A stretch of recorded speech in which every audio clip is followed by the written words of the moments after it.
What up, fight fans, and welcome back to the MMA channel with me, Marisol. Today we're going to be talking about Donald Cerrone versus Conor McGregor. But before we get into that, I do want to apologize for my Wednesday video. It was about Jorge Masvidal. It was completely my mistake in regarding to the interpretation of that entire situation. So I do want to apologize for that, but also to say a very big thank you to all of you who pointed out in the comments below that video that I was incorrect about my interpretation.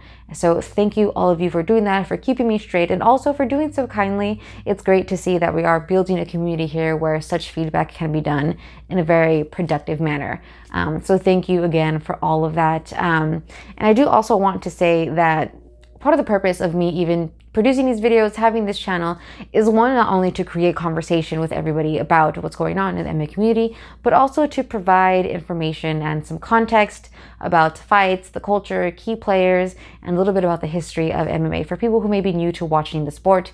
I know that when I was brand new to MMA, it was a bit overwhelming learning all of those different things and how they all come into play in the present moment.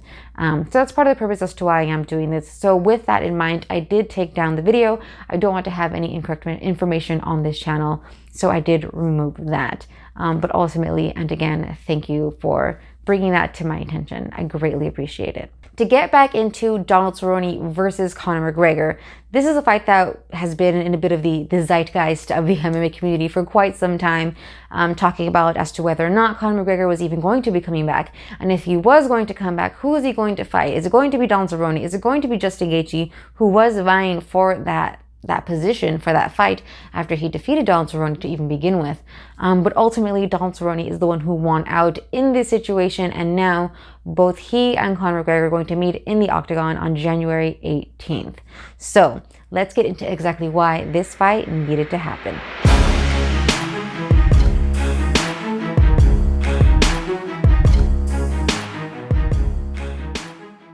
We can't begin talking about this fight without mentioning the fact that he is essentially coming off of a loss to Khabib Nurmagomedov that happened way back when in October of 2018, so just over a year now. It has been since one, he lost, but also since he has fought in the octagon. And so we have that in mind, along with the fact that he actually hasn't even won inside of the octagon since 2016 when he defeated Eddie Alvarez. So it has been a whopping 3 years at least since Conor McGregor has seen victory in the octagon. So when it comes to having this fight against Donald Cerrone, first of all, I think that it is not quite a toss-up, but I could see this fight going either way. So I think it's a great matchup for Conor McGregor in that sense, because he does have a bit of a shot here to actually defeat Donald Cerrone. So not only would defeating Donald Cerrone, one, solidify to the fans, maybe even to himself, to Khabib, and even perhaps even to the powers that be, Dana White, that one, he is still a viable fighter. He's in this, and one, he can also fight for that title and get that rematch. I think it is highly plausible to see Conor McGregor defeat Donald Cerrone, and then his next fight later on next year being a rematch against Khabib. Given his name, I think it is totally possible for that to actually be the case. So there is that writing on the line for Conor McGregor. One, to finally have a victory again in the octagon, and two, to stake his claim at a rematch with Khabib. First and foremost, I've never known Donald Cerrone to ever say no to a fight. So I think that is something to be extremely respected in this point, because when has he ever said no? But on top of that, I think that he needs this fight because it is possible for him to win this fight. And on top of that, having that win will really solidify and keep him viable in the UFC. He is coming off of a 2-fight losing streak. He most recently lost to Justin Gaethje, and then before that he lost to Tony Ferguson. Both great fighters. Understandable that you would lose to them. Nonetheless, having a third loss in a row could potentially be detrimental to his career and the things that he wishes to achieve in the sport. So with that in mind, Donald Cerrone has mentioned earlier this year that he is looking, one, not only to become a champion finally in his own right, but also to create more of a legacy for himself. Since the birth of his son, he's been reinvigorated, re-inspired, so to speak, to really go out there and achieve these goals. Now, most recently, he did post to his IG, his Instagram, that he has various records in the UFC and that he is wishing to add to them. And having a defeat of Conor McGregor on his record and his legacy is one of the best ways to truly add to what he is trying to achieve and the history he is trying to make in the UFC. Well, not only do both of these fighters already have extremely compelling reasons to fight each other and to fight in and of itself, and very soon, but both of these fighters also do have a history at the welterweight division. So this number didn't necessarily come out of nowhere. Both have had previous experiences at this weight class. So we have Conor McGregor, who fought Nate Diaz at 170 pounds, and his record for this weight class is 1-1.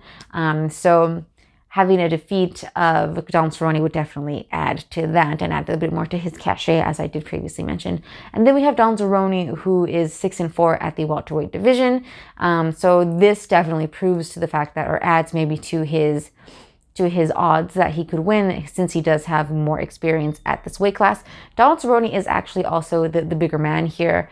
He is 6 feet tall, whereas Conor McGregor, I believe, is 5'9" or so. So he might have that going for him, giving him a little bit more of an advantage perhaps, maybe giving him a little bit more power or strength, but we will see how that does play out. But then on top of that, there was also some conversation when we do look back at people having discussed, was it going to be Gaethje, was it going to be Cerrone, and Gaethje was actually vying and doing some trash talking, trying to get this fight. And I have seen people discuss online that perhaps it was Donald Cerrone who won out in the end because he has a bigger name, especially for fans who may not be hardcore fans. Knowing somebody like Donald Cerrone could actually bring those people into watching this fight. And that perhaps Justin Gaethje doesn't have that. I'm not 100% sure about that, but I do think it's a compelling argument when we're looking at who exactly is going to get this fight, especially when you look at the fact that Donald Cerrone is the one who lost to Justin Gaethje. Therefore, if we're looking at who is deserving of this fight in a more, not necessarily professional, but if you're looking at the way fighters perhaps maybe look at these things, somebody who's coming off of a win would make much more sense to be viable for a fight against Conor McGregor than Donald Cerrone, who was coming off of a loss. So I could see it then that perhaps it is Donald Cerrone's name who did help him get this fight versus, say, Justin Gaethje. But ultimately, I am looking forward to this fight. I think it's going to be extremely compelling. There's a lot riding on the line for both of these men. So to see how this plays out is going to be extremely enthralling, essentially, to see how it does play out. But let me know what you guys think in the comments down below. Are you looking forward to this fight?